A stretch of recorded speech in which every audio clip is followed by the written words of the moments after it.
என்ன வங்கலாயி அப்படி பாக்குற? அடையாளம் தெரியலையா? ஈரோடு பக்கத்துல இருக்கிறதுனால அவரோன்னு நினைச்சிட்டியா? இல்லையா, உங்க குரலை கேட்டோடனே கண்டுபிடிச்சிட்டேனே. நீங்க மாயவர் ஐயா தானே? ஆமா. காலம்பர நேரம் சூடா கொஞ்சம் கஞ்சி குடிச்சிட்டு போங்க. இந்தாங்க. உன் கையால கஞ்சி குடிச்சு எத்தனை நாள் ஆச்சு?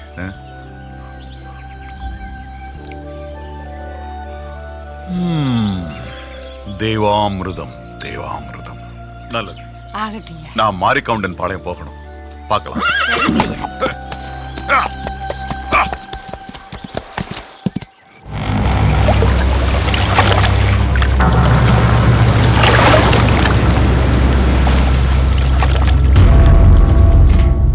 மருதையா, நீ செய்யறது கொஞ்சம் கூட நல்லா இல்ல. எதிராட்சி என்ன நல்லா இல்ல?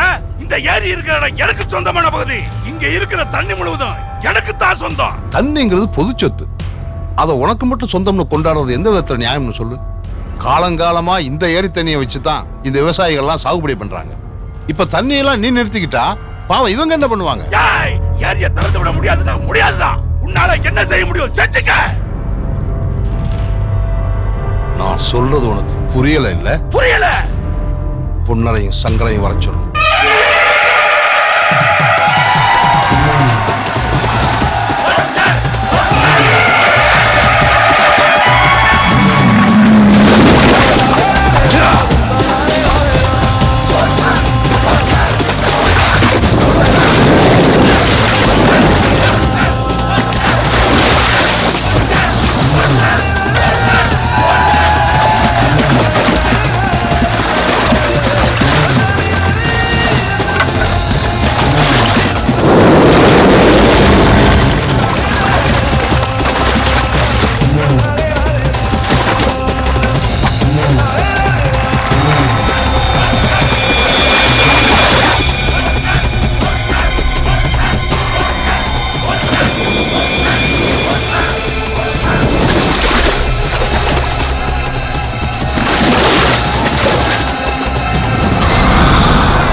தம்பிங்களா, நம்ம பகுதிக்கு எப்படி தண்ணி வரும்னு காட்டிட்டு வாங்க.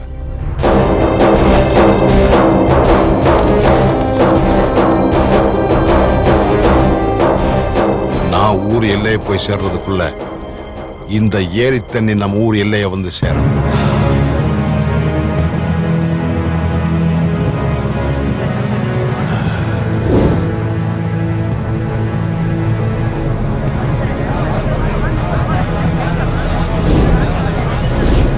Hey!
பொன்னர்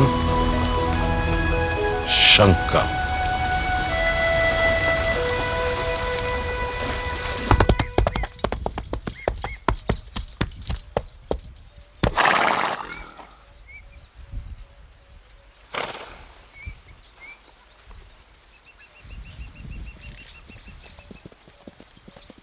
வணக்கம் தம்பிங்களா. இங்க ராக்கி என்ன பாசற எங்க இருக்கு? நான் அவரை பார்க்கணும். ஓ, எங்க ஆசனை பார்க்கணுங்களா? ஓஹோ, அவருடைய மாணவர்களா நீங்க? அதான் அத்தனை பேரை போட்டு இந்த புரட்டுனீங்களா? சரி, தம்பிங்க பேர் என்ன? வாங்க ஆசனை பார்க்கலாம். ஓ,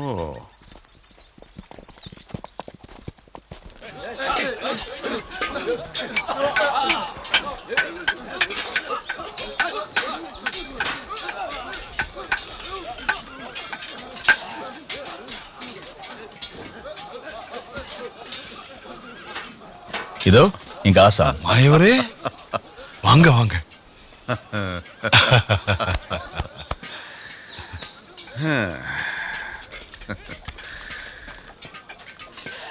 என்ன ராக்கி அண்ணன், உங்க பாசற படைக்கல சாலையாவே இருக்கு. அப்புறம் என்ன மாயவரே, பகைவர்களுக்கு பாடம் போட்டுறதுக்கு யாகசாலையா வச்சு நடத்த முடியும்? நம்ம பலத்தை காட்டுறதுக்கு படைக்கல சாலை தானே நடத்தணும். அது சரி மாயவரே, 20 வருஷத்துக்கு முன்னாடி தலைவர் அரண்மனையை விட்டு போன நீங்க 2 வருஷங்களுக்கு முன்னாடி திரும்பவும் தலைவருக்கு வந்ததா கேள்விப்பட்டேன். எல்லாத்தையும் திறந்துட்டு, எங்களை எல்லாம் மறந்துட்டு, எங்கெங்கயோ போயிட்டு, கடைசியில துறவரத்தையும் திறந்துட்டு மறுபடியும் தலைவருக்கு வந்த காரணம் என்னவோ? அது ஒரு பெரிய கதை. ஆமா, மணியங்குறிச்சியில தாமரை நாச்சியாருக்கும் மசச்சாமிக்கும் கல்யாணம் நடந்த அன்னைக்கே அவங்க 2 பேரையும் வீட்டை விட்டே விரட்டினாங்களே. அதுக்கப்புறம் அவங்க என்ன ஆனாங்கன்னு தெரியுமா? ஓ, நெல்லியங்கோட தாமரநாச்சியை பத்தி கேக்குறீங்களா? ஆமா. ஏய், நிறுத்துறா வண்டியை, நிறுத்துறா.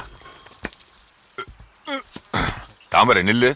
இந்த உச்சி வெயில்ல எங்க போயிட்டு இருக்கீங்க? இனிமே நாங்க எங்க வாழ்க்கையை அரிச்சுவடியில இருந்து தான் ஆரம்பிக்கணும்.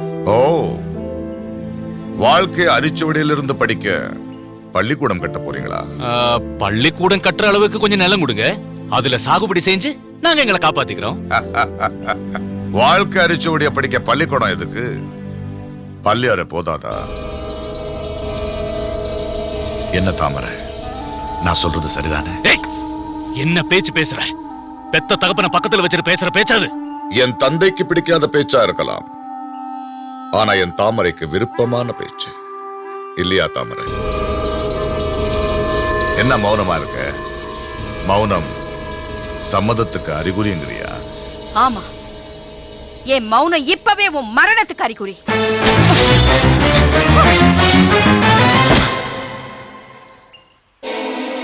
வளையல் அணிஞ்ச கைகள்ல வாழைந்து நான் என்ன நடக்குங்கிறதுக்கு இதுதான் உதாரணம். தாமரை வா, இதுதான் நம்ம வாழ்க்கையின் அரிச்சுவடி. தாமரை, நீயும் உன் பைத்தியக்கார புருஷனும் யாருகிட்ட வாழாட்டீங்க? உங்க 2 பேரையும் கண்டம் துண்டமா வெட்டி கழுகுக்கும் நரிக்கும் இறையா போட போற நாள் வரதான் போகுது. அப்ப நீ போடுற கண்ணகி வேஷம் எல்லாம் என்கிட்ட பலிக்காது. வாடா போலாம். போக போக எங்க மாமனாருக்கு சோழ மகாராஜா கொடுத்த நிலப்புலங்கள் எல்லாம் உங்களுக்கு சொந்தம்னு சுருட்டிக்கிட்டு எங்களை நடுவழியில நிறுத்தி எரியிற நெருப்புல எண்ணெயா ஊத்துறீங்க. ஏய். போக. சொத்தை நிலத்தை எல்லாம் புடுங்கிருக்கலாம், ஆனா என்னோட அப்பா எனக்காக தீர்மானிச்ச இந்த சொத்தை ஒன்ன எங்கிட்ட இருந்து புடுங்க முடிஞ்சதா? இந்த கொடுமைகளை எல்லாம் கேள்விப்பட்டு பொறுத்துக்க முடியாம தான் காசி ராமேஸ்வரன் தலையாத்திரையில பல வருஷங்களை கழிச்சிட்டேன். ஆமா, அதுக்கப்புறம் நெல்லியங்குடனும் தாமரையும் என்ன ஆனாங்க? அவங்க 2 பேரும் உறையூர் சோழமன்னன்கிட்ட போய் கோலாத்தா கவுண்டர் ஒரு வடநாட்டு காவலாட்சியரா இருந்ததையும் அவருடைய மகன்தான் நெல்லியங்குடங்கிறதையும் சொல்லி உதவி கேட்டாங்க. சோழ மன்னனும் மனமிறங்கி நிறைய நிலங்களையும் நிதியும் கொடுத்திருக்கான். கோல் பிடிச்சு அதிகாரம் செலுத்த வேண்டிய நெல்லியங்கோடன் ஏர் பிடிச்சான். தாமரை நாச்சியா வயல்ல இறங்கி நடவு நட்டான். அவங்க விதைச்சதெல்லாம் செழிச்சோங்கி வந்துச்சு. நில புலம் வசதியெல்லாம் சேர்ந்து இன்னைக்கு குன்றுடையான்ங்கிற பேரோட சந்தோஷமா இருக்கு. ரொம்ப மகிழ்ச்சி. ஆனா தாமரை தன் சகோதரங்கிட்ட போட்ட சபதத்துக்கு ஏத்த மாதிரி பாவம் அவளுக்கு ஆண் குழந்தையே இல்லையாமே, ஒரே ஒரு பெண் குழந்தைன்னு தான் கேள்விப்பட்டேன். தாமரை நாச்சியார் போட்ட சபதம் பொய்யா போகல. என்ன சொல்றீங்க? நெல்லியங்கோடனுக்கும் தாமரை நாச்சிக்கும் பிறந்து 2 சிங்கக்குட்டி. அதுதான் பொன்னூரும் சங்கரும். நான் வளர்த்து ஆளாக்கி அவங்களுக்கு போர் பயிற்சி கொடுத்துக்கிட்டு இருக்கேன். இது உலகத்துக்கே தெரியாது. நீங்க வர்ற வழியில 30 பேர் அடிச்சு துவம்சம் பண்ணாங்களே, அவங்க தான் பொன்னூரும் சங்கரும். பொன்னர் சங்கர் கூட ஒருத்த 3வதா இருந்தானே, ஆமா. அவன் சோழந்தோட்டியோட மகன் வீரமலை. ஓஹோ, அப்படியா? அதனாலதான் பேர் கேட்டப்போ அவங்க சொல்லல போல இருக்கு. ஓ, நன்றி. என்னது பெரிய மலை குழந்தை பேத்திங்க கரக விட வராங்களா? அருமையான யோசனை தான். நியாயத்தை மிதிச்சிட்டு நரகத்துக்கு போக சொல்றியன்னு தான் பாக்குறேன். மன்னரே, மசச்சாமியா இருந்த நெல்லியன்கோடன் சோழ மன்னன் தயவால மாட மாளிகையில பெரிய படபலத்தோட வாழ்ந்துட்டு இருக்கான். அவனை வளர விட்டதே தப்பு. இப்போ அவனை சின்னமலை குழந்தையோட சேர விட்டா தலையூர் காளி மன்னனுக்கு பேராபத்து. மன்னரே, நான் சொல்றத சொர்க்கம் நரகம்னு சொல்லி தட்டி கழிக்காதீங்க.